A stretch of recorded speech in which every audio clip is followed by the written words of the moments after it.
Hi, my name is Dave Reske, CEO of Nowspeed Marketing, and welcome to our webinar today, where we're focusing on sharing leading ideas to help marketers be more effective.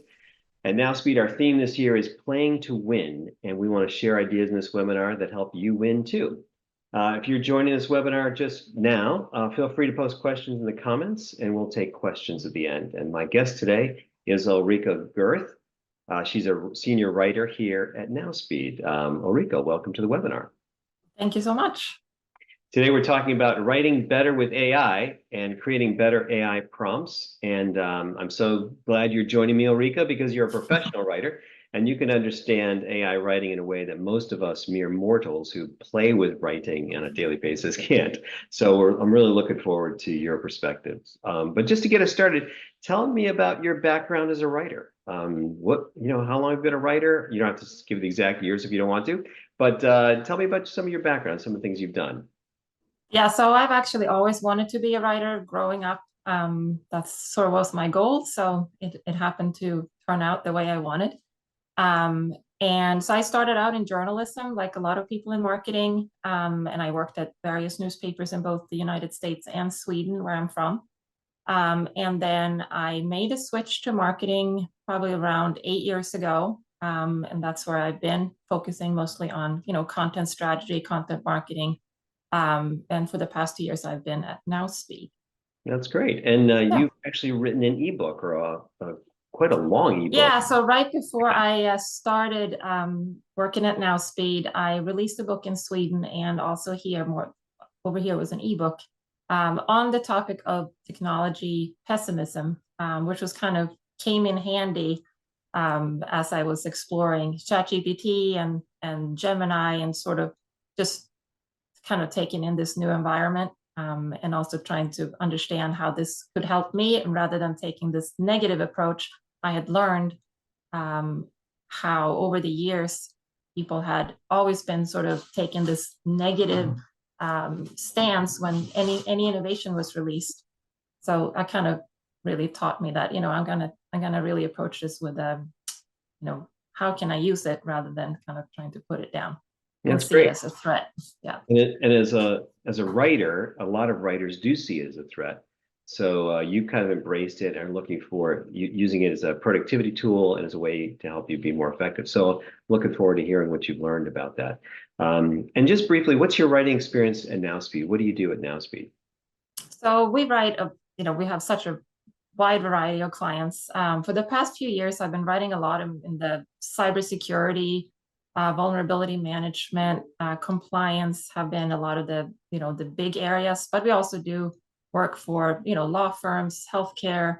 There's anything from chemical distributors to, some pretty big time law firms in California. So it's been a really good mix of things. That's great. And what's been your experience with AI so far? How have you experienced it? Yeah, so I started using it, right when it came out. So it's been now more than a year. And it was kind of like, I can't remember exactly the first time I used it, but it was sort of a shock to the system, to be quite honest, because it was so amazing to see it produce copy that fast. Something I would have to spend hours on kind of just popped up in a matter of seconds. So you could sort of immediately see the potential. But also, as you were starting to use it more, you can also see some of the shortcomings. And that's sort of, I think, where this webinar comes in, how do you take it, to the next level? Because the first prompt might not be exactly what you want. Absolutely. So I know you put together some thoughts on this in terms of presentation. Why don't you share your screen and present it for us? And I'll just ask the attendees, if you are joining us, just put your microphone on mute. And then we're going to take questions at the end. So go ahead, Ulrika. All righty.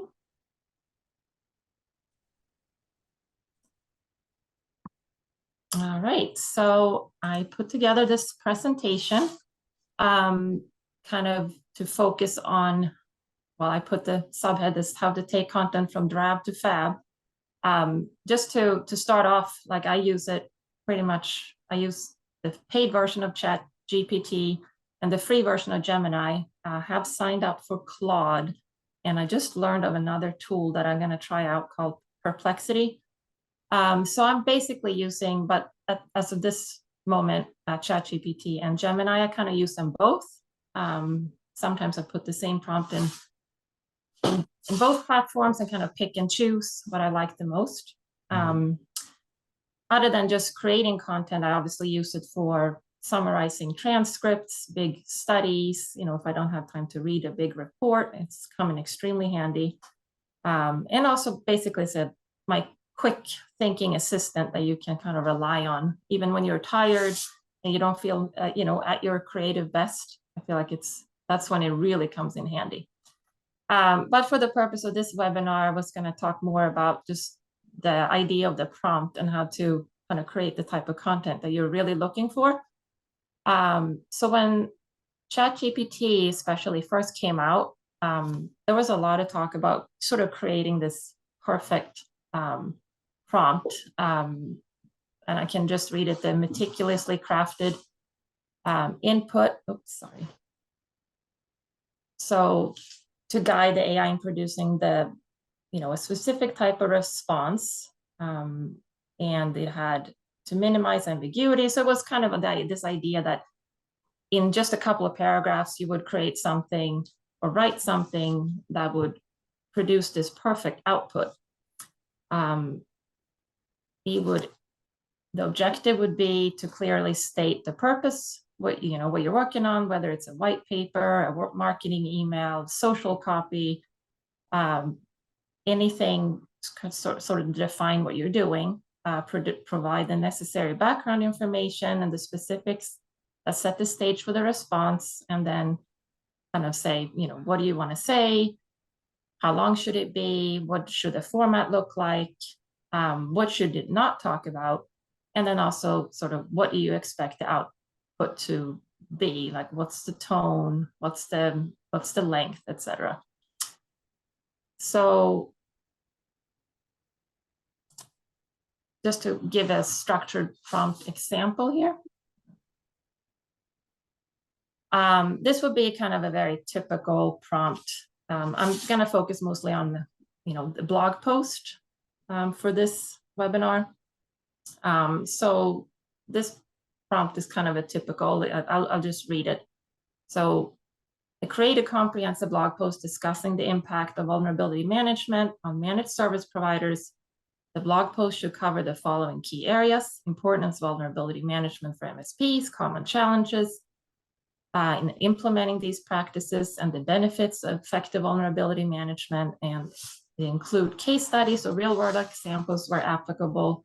The post should be engaging, informative, and aimed at IT professionals and business leaders in the MSP industry, and keep the length to approximately 1,000 words. So this would be kind of a very typical prompt. Nothing wrong with that, but it tends to produce a very typical sounding post. So when you've been working with ChatGPT or Gemini for a while, you start noticing that there are certain patterns that keep returning, certain language that just after a while sounds old. So the first time you see it, it might, it all sounds great, but after a while, it starts sounding old and tired. So for the prompt that I just shared, this is the output, and I'm just sharing the first 2 paragraphs. And if, for those of you who have been working with ChatGPT especially, you will notice these phrases that just kind of keep returning, especially the intro, the rapidly evolving landscape. So you will see this theme over and over. It tends to have this sentence structure, not just, but also. It pretty much always says delves or dives into the topic.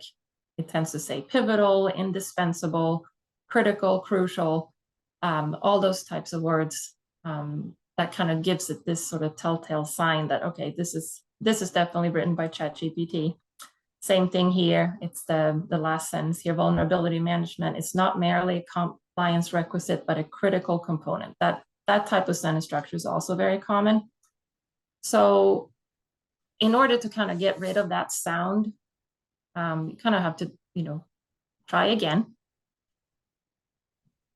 So the follow-up prompt that I would do then is basically, number one, try to change the introduction to get rid of this in the realm of or in the industry. So for example, you can start the introduction with a question to engage the reader. In this case, I also want to address the audience of MSPs. I'm using this example because I'm working a lot with cybersecurity clients at the moment, so it just seemed like an appropriate choice. So I just want to address the audience of MSPs in second person. I want to provide a hypothetical example to illustrate the point being made. And this one I also have found very useful is to basically say refrain from using corporate jargon.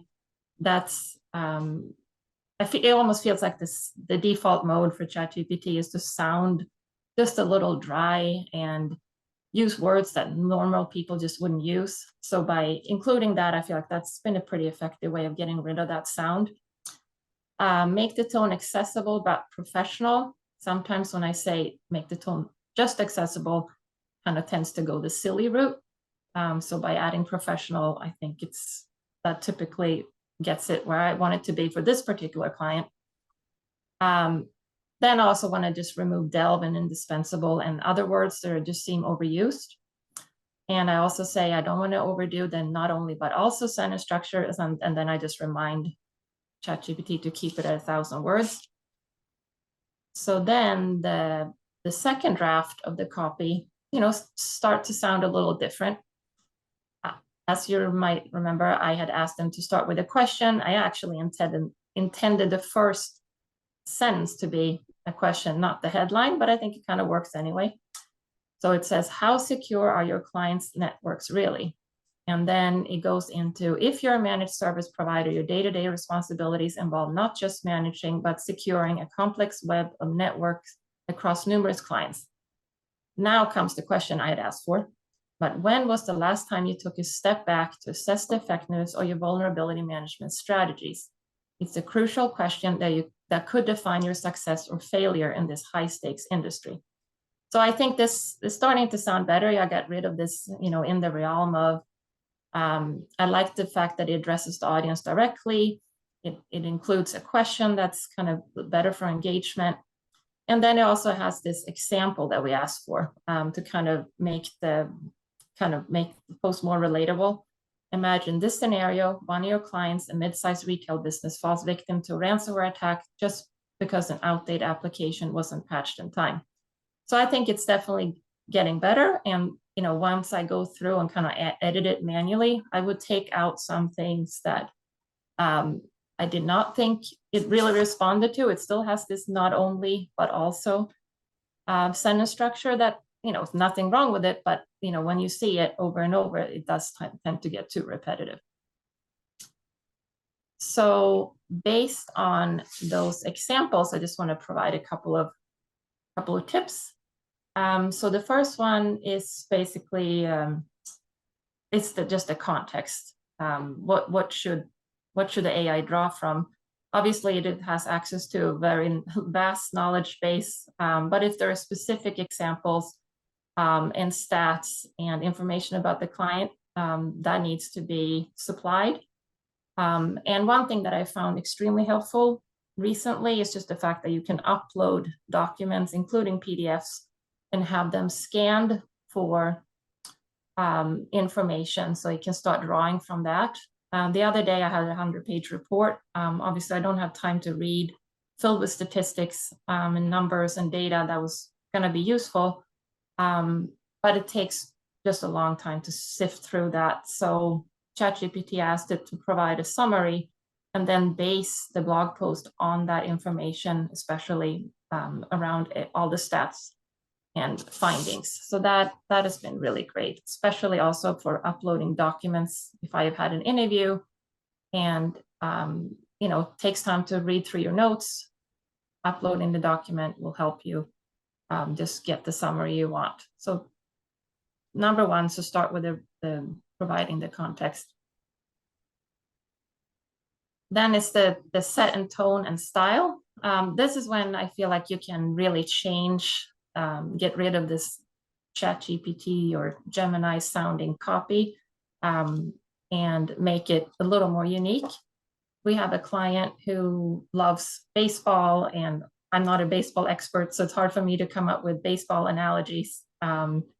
So that's been extremely useful, just to have that prompt change the copy and include more, sports themed analogies and examples. And also he likes copy that's very playful and fun. And again, that's when that comes in really handy. And then iterate and refine, I think, is almost one of the more important ones, because I think this idea that you have to create the perfect prompt from the very beginning, it's just not, it typically doesn't happen. You have to kind of go through and rework every paragraph to get it to where you want. So rather than, putting the whole, let's say, the blog post through, rewrite the blog post from scratch each and every time, it's better to just take paragraph by paragraph and, watch for this formulaic language and repetitive patterns that I mentioned earlier, and work through it that way. Either sometimes, if there are just kind of a couple of quick fixes, you can obviously do it manually. But sometimes it's just quicker to put it through, again, paragraph by paragraph, and to get it where you want.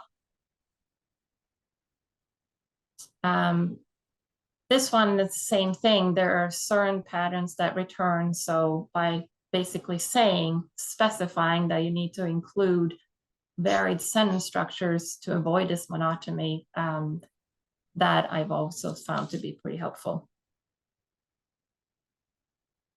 This is obviously wouldn't apply to every client, but if you have a certain type of client where, request sensory details make sense, this would also be a really great way to bring some life into the copy, make it less sterile sounding, more engaging, to kind of start talking about the sight, sound, taste, touch, and smell. I should say smell there, and use descriptive language. And then we have the specify use of data and quotes. Sometimes if I have copy and it's a little dry, or there are a lot of big claims being made, I can say back it up with statistics and data, and it will provide the data, especially Gemini, since it's up to date. Chat GPT is, a lot less reliable in that regard, even though I've had some luck getting the right numbers, but it also obviously would have to be double checked, and linked to, the real studies will need to be linked to. But again, I feel like that's just been a really good way to get something that sounds more original, and, it's based on facts rather than just big statements. And again, the visual descriptions, especially if you have something that's very heavy with statistics or big numbers. So if they can include descriptions that, your designers can easily translate into visuals, charts, graphs, and infographics, I think that's also a way to spruce up a post that might not be so exciting otherwise. And then, of course, this is a big one. The target audience understanding. You need to know who you're writing for. For example, we have distributor, equipment for chemical applications. So that audience is, very knowledgeable engineers. So the copy needs to reflect that in order for us to be taken seriously. So that's when, you got to specify, this is the audience you're writing for, and this is their knowledge level, and tailor the content accordingly. So I'm just summing up. Basically what I was going to say is that sort of all the technology is moving so fast at this time that, we have seen the change from, talking a lot about, creating the perfect prompt to making things a lot more conversational. So things are always changing, and what we have here is basically I suspect that what we're seeing now, we're copying and pasting copy into Chat GPT and Gemini. That will soon seem very dated, just like this big brick, the old cell phones that we use. Well, I didn't used to have one, but we've seen them in pictures. And I suspect that's sort of how we're going to be looking at this version of Chat GPT in not too long. That's great. Thanks, Ulrika. You shared some really good things. You can stop sharing your screen now. We're going to talk a little bit, and then we'll go to some questions here. So you've talked about, and I think one of the insights you shared here is really from the way from the mind of a writer. So as a non-writer, I think about putting a prompt out there and getting the whole thing back.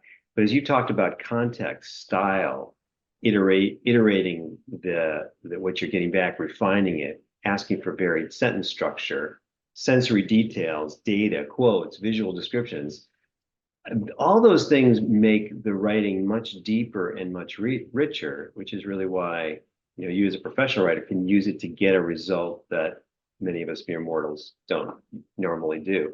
But that's a very interesting approach to it, and I really appreciate you sharing all that.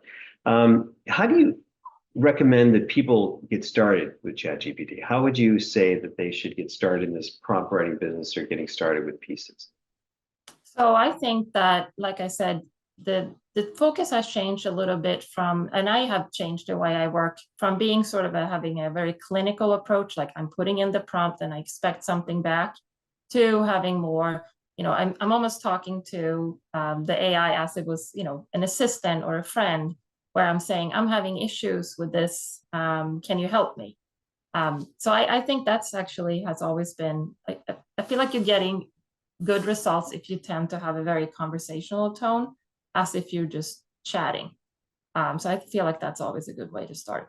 Yeah, that's really interesting. One of the feelings I have when I'm using it is when I think about it as like a junior, highly educated research assistant or assistant, and just be willing to kind of push back, ask for changes, give it more information, and continue to iterate.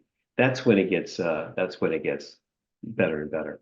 How do you feel about post-writing editing? Do you usually get things back that are all the way written and you just keep asking for new changes? But as a professional writer, do you get something back that's like pretty good and you're like, oh, I'll just take it from here and I'll just, make my own edits and changes and continue to do that? Or do you feel like it's important as a training tool to keep iterating till you get it right?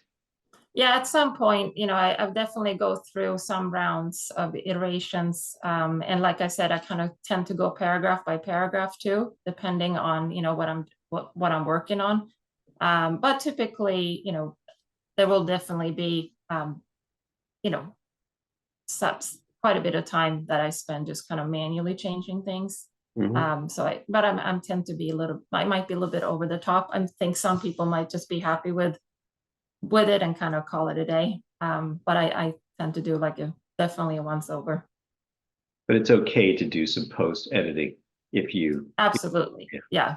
Because ultimately we need to own it rather than just saying, hey, I did some work on Chat GPT and I got something to share with you. We want to own it and make sure that we're responsible for the content that we're creating. Yeah, exactly. So, as a professional writer, there's a lot of people that would say, oh, this is going to take away all professional writing jobs. Why would people still want to use a professional writer to write content or hire an agency to write content versus just doing themselves with ChatGPT? Well, I think it's just important to understand how like a blog post or any piece of content fits into a larger strategy. It's not just like putting a one-time post out or even having it once a week. You have to understand like what is the purpose of it and why are we doing this? Like what are the keywords? How are we who are we writing for? Who's going to be reading this? And then also understand there will be designers involved. It needs to be executed in a certain way and shared a certain way in order to be effective. So I think that's when the value of the agency comes in. Yeah, so it's not just the writing, it's the design, it's the production, and also the strategy. One of the things I think about a lot is because we have the ability to create more content, it feels like many of our clients have gaps in content. There's very few clients that we have that have content for all of their products across the entire buying cycle in every form that you could have for every target persona. It's almost like a 4-dimensional grid of content that they need. And it's exciting to have tools like this that allow us to really create a lot more of that. But it takes a real strategy to think about what topics, how to create it, how to do all that production and get all that. And that's, I'm sure, something that's, clients continue to come to you with, not only thinking about the production, but also the strategy of that. Well, we want to save a few minutes here for questions. Any questions from the audience? If you do, feel free to put something in the chat if you like, and we can answer any questions you might have. While we're waiting for questions, what's the easiest piece for people to get started with? Is it a blog post, an email? How would you recommend if I was just going to say, I'm just going to start with something in writing with Chat GPT? Where do we start? I have found that I think that it tends to do a really good job with email copy. If you give it the right type of information, I think it tends to be kind of right on there. It might produce something that's a little too long, so it just might need to be cut back a bit if you want to be, succinct. But the email has been, I think, it's been really useful. It's always a little harder to work with long form copy. Requires a little, more planning and editing. So I would start with something that's a little shorter. And do you tend to give it a lot of research material on a particular prompt and then let it save that over a long period of time? In other words, do you have one conversation for each client, or do you kind of start fresh every time and kind of give it? Yeah, and I do have a tab for each client, so it kind of builds up the knowledge and can draw on that, so you don't have to repeat everything. So definitely have one for each. Yeah, that's good. And when I first started interacting with ChatGPT in that way, I was just a little surprised at that, because that's not the way I usually interact with programs. But that was it's pretty cool to be able to save all the information. And I think one thing is what we'll see is it's gonna just be a lot more integrated. I can't imagine we're gonna be copying and pasting and uploading much longer. And I know there are integrated tools, so I think this is going to become more and more just sort of part of everyday work in a more natural way than it currently is. Yeah. Well, thank you, Ulrika, for presenting today and for sharing all that information. That's I hope you've given the audience a lot of information on how to use the tool more effectively to kind of go from bland copy to really interesting, exciting copy to kind of make it everything they want it to be. So if you've been joining us in the webinar today, I want to thank you for being here today. If you have any further questions for Ulrika or myself, want to know how to work with Nowspeed, feel free to reach out to us, and we'd be happy to help you. Thanks again for joining today.